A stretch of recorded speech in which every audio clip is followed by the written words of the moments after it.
अगर आज आपका शरीर स्वस्थ है, आपके पास सामर्थ है, उस सामर्थ में अपने बनाने वाले की सेवा करो, उस सामर्थ में अपने बनाने वाले के लिए जीवन जियो।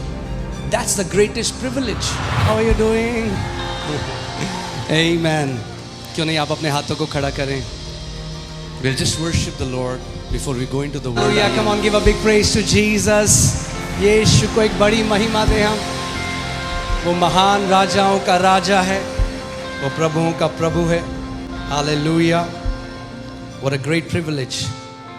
क्या ही ये बड़ा हमारा सौभाग्य है कि हम मसीह में हैं। वचन कहता है ये हमारे कर्मों से नहीं है, ये केवल उसके अनुग्रह से है। मगर फिर वचन ये भी कहता है कि जो महान अनुग्रह हमारे ऊपर हुआ, हम उसे व्यर्थ न जाने दें। वो अनुग्रह हमें सशक्त करता है अपनी दौड़ को पूरा करने के लिए, क्योंकि आप में से हर एक व्यक्ति एक विशेष उद्देश्य के साथ, एक पर्पस के साथ परमेश्वर ने इस पृथ्वी पर भेजा। कोई भी व्यक्ति इस पृथ्वी पर कोई ऐसे ही नहीं आ गया। It's not an accident you are here. परमेश्वर की एक योजना, एक बुलाहट आप सबके लिए है, और उस बुलाहट को पूरा करने का अनुग्रह भी परमेश्वर ने हम सब के ऊपर उंडेला है।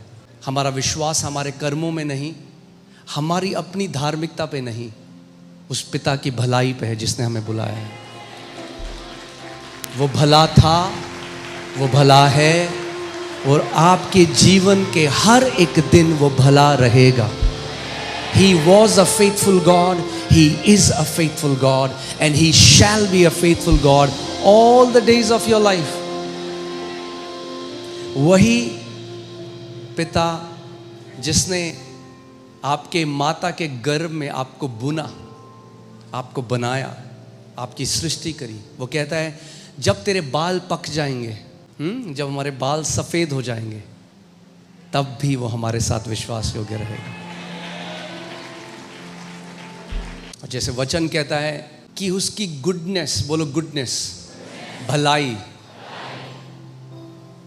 और उसकी मर्सी, कृपा, उसकी भलाई और उसकी कृपा सर्वदा हमारा पीछा करती रहेगी। Amen. No matter how many addresses you change, no matter how many cities you change, no matter how many countries you change, no matter where you go, goodness and mercy will follow you all the days of your life. उसकी करुणा, उसकी भलाई, उसकी दया, उसकी कृपा आपका पीछा करती रहेगी। कुछ दिन नहीं, एक सीजन नहीं, जब आप कलीसिया में हैं तब नहीं, सारे दिन, all the days of your life. Amen. So you can be seated. We love you too. Thank you so much. और ध्यान से अब वचन सुनना है। If you love me, इधर उधर नहीं भागना भी। वचन, ओके। हम लोग अभी सिक्किम में थे, और मैं बहुत ब्लेस्ड हुआ वहाँ पे जो हमारा परिवार है, जो भाई बहन है, उनकी भूख देख के वचन की।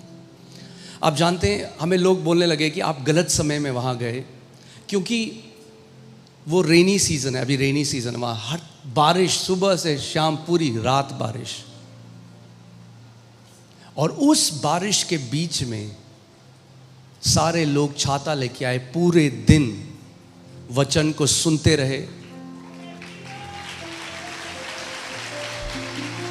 इस देश में एक नई पीढ़ी खड़ी हो रही है, और आप जानते हैं वहां ज्यादातर वो लोग नहीं थे जो केवल चिन्ह चमत्कारों के लिए आए थे। Yes, we will come to God believing for a miracle, believing for a healing, but what if when you get healed? क्योंकि कई लोग जब केवल चिन्ह चमत्कार और चंगाई के लिए परमेश्वर के पास आते हैं, और जब चंगे हो जाते हैं तो कहते हैं यीशु मसीह टाटा, फिर मिलेंगे जब बीमार होऊंगा, तब चंगाई सभा में आऊँगा, तब तक के लिए बाय बाय। नहीं, अगर आज आपका शरीर स्वस्थ है, आपके पास सामर्थ्य है, उस सामर्थ्य में अपने बनाने वाले की सेवा करो, उस सामर्थ्य में अपने बनाने वाले के लिए जीवन जियो। That's the greatest privilege. जो भी आपकी उम्र है, अब जितने साल आपके बचे हैं, give the best to your king. So I was so blessed. मैं उनकी भूख देखकर बहुत ब्लेस्ड हुआ। कई लोग वेस्ट बंगाल से, कई लोग दार्जिलिंग से, कई लोग उड़ीसा से। हमें पहचानना है प्रभु क्या कर रहा है हम सब के बीच में।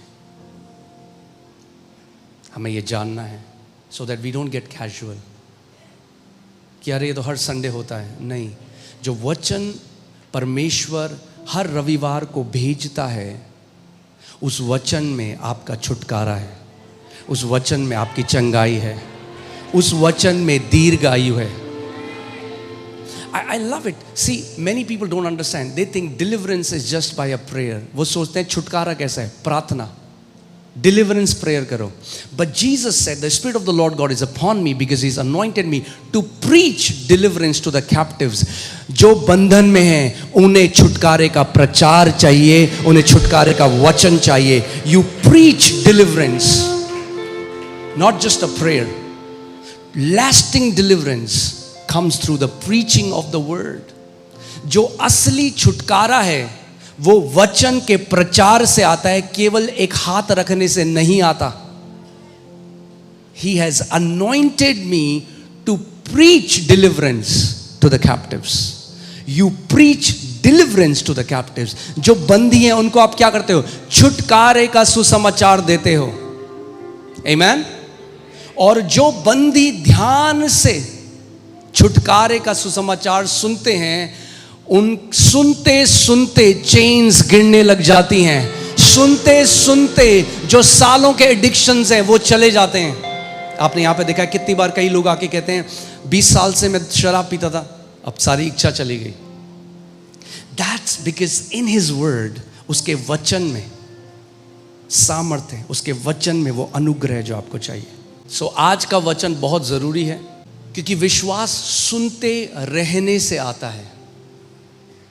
आज हम कुछ और बातें करेंगे, कई जो गलत चीज़ें लोग सोचते हैं उसके बारे में भी हम वचन से देखेंगे कि ताकि आपको पता लग जाए। क्योंकि दुनिया ये कहती है अरे आपको नहीं पता कल आपके साथ क्या होगा, अरे देखो देखो वो जल्दी चला गया, आप जल्दी मर सकते हो, you don't know what is gonna happen. मगर परमेश्वर अपने वचन में कहता है मैं तुझे दीर्घ आयु से तृप्त करूंगा।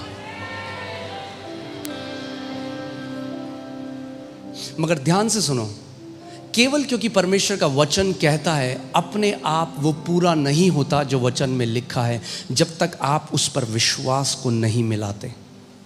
क्योंकि जो प्रतिज्ञाएं परमेश्वर ने करी हैं वो उसका अनुग्रह है। जो उसने दे दिया हमें सेत मेत में वो उसका अनुग्रह है। मगर केवल इसलिए कि उसने दे दिया इसका मतलब ये नहीं कि हमने उसको ले लिया। Because it is by grace through faith we are saved.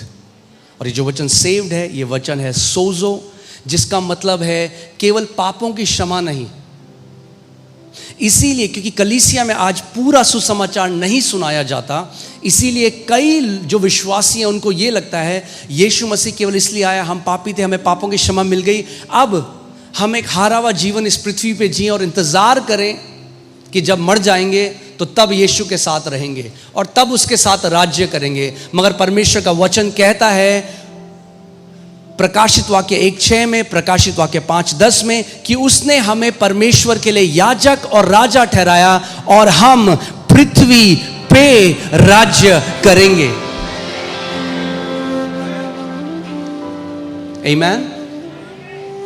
क्यों बार बार हम ये कवनेंट ऑफ लॉन्ग लाइफ की सभा कर रहे हैं? क्योंकि ये सत्य जब तक आपके हृदय में स्थापित नहीं होगा तब तक आप उस सत्य का जो बेनिफिट है, हाँ, उसकी जो भलाई है आप नहीं ले पाओगे। और यहां पर हो तो ये मेरी प्रार्थना है, मैं बाहर तो मेरा कोई अधिकार नहीं जो इस कलीसिया से बाहर हैं, मगर जिन्होंने इस कलीसिया को सबमिट किया है उनके ऊपर मैं ये प्रार्थना करता हूं, ये घोषणा करता हूं कि आप अपनी दौड़ को पूरा करे बिना नहीं जाने वाले यीशु मसीह के नाम में। आमीन। अगर वचन आपके हृदय में छुपा हुआ है और ऐसी न्यूज़ आती है, ऐसी परिस्थिति आती है, क्योंकि दाऊद परमेश्वर के वचन का प्रेमी था, he used to delight himself in the word of God, वो परमेश्वर के वचन में से प्रीति रखता था। इसीलिए कहता है कि अगर मृत्यु की वादी में से होकर भी चलूंगा तो भी ना डरूंगा, क्योंकि मैं जानता हूं तो मेरे साथ है। Even though I walk through the valley of the shadow of that, I will not fear. इसीलिए वचन की अहमियत को हमें अभी समझना है, जब सब अच्छा है, जब कोई आंधी तूफान जीवन में नहीं आया, उस समय वचन में परिपक्व होना है। That is the time you love, find your delight in God's word. और जब आप वचन में को आपको मजा आने लग जाएगा, that's what delight means, right? आपको मजा आने लग जाएगा वचन में। आप वचन इसलिए नहीं पढ़ रहे कि कुछ मिलेगा मुझे प्रभु से, अरे उसके वचन में आपको मजा आ जाएगा। दे तो उसने सब कुछ सेत मेत में दिया है। Now you have found your delight in God's word. Okay? हम एक ऐसे संसार में जी रहे हैं जहां आप देखो, it's surrounded by death. मृत्यु राज कर रही है। हर दिन हम मृत्यु की खबरें सुन रहे हैं। दुर्घटनाएं, लड़ाइयां, बीमारियां, महामारियां, मर्डर्स, सब कुछ, आकस्मिक मृत्यु। Weird. If you open the news, it's death, death, death, मृत्यु, मृत्यु, मृत्यु। अगर आप वचन खोलो, जीवन, जीवन, जीवन, जीवन। I have come so that you might have life and you might have it in abundance. मैं इसलिए आया कि तुम जीवन पाओ और बहुत आयत का जीवन पाओ। Okay?